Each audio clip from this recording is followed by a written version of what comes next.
ஒரு ஆள் பொம்பளை பொறுக்கியாக இருக்கார், பொண்ணுங்களை கற்பழிக்கிறாரு, மோசமானவராக இருக்குது, உலகத்தில் இருக்க எல்லா கெட்ட பழக்கமும் இருக்குது. இப்படி இருக்க ஒரு ஆளை படத்தில் காட்டுறாங்க. அவரை நீங்கள் வெறுப்பீங்களா இல்லை ரசிப்பீங்களா? அப்படி நம்ம ரசிக்கிறோம்னா அது யாராக இருக்க முடியும்?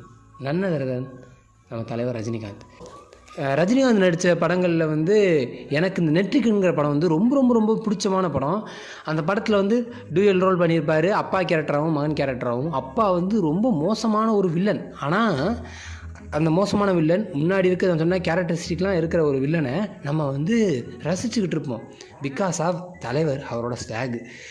இளையராஜா சார் அப்படியே அந்த வயலினில் பிஜிஎம் போடும் பொழுது தலைவர் நடந்து வர ஸ்டைலுக்கும் அந்த படத்தில் அவரோட கேரக்டரை கொண்டு வர்றதுக்கும் தீராத விளையாட்டு பிள்ளையாக மட்டும்தான் நமக்கு அவர் தெரிவார். உண்மையாக சொல்லப்போனால் இதே இடத்துல வேறு ஏதாவது ஒரு ஆக்டர் நடிச்சிருந்தா உண்மையாகவே அந்த கேரக்டர் மேலே நமக்கு ஒரு வெறுப்பு வந்திருக்கும். ஆனால் இதை நான் நார்மலைஸ் பண்ணுறதுக்காக சொல்லலை.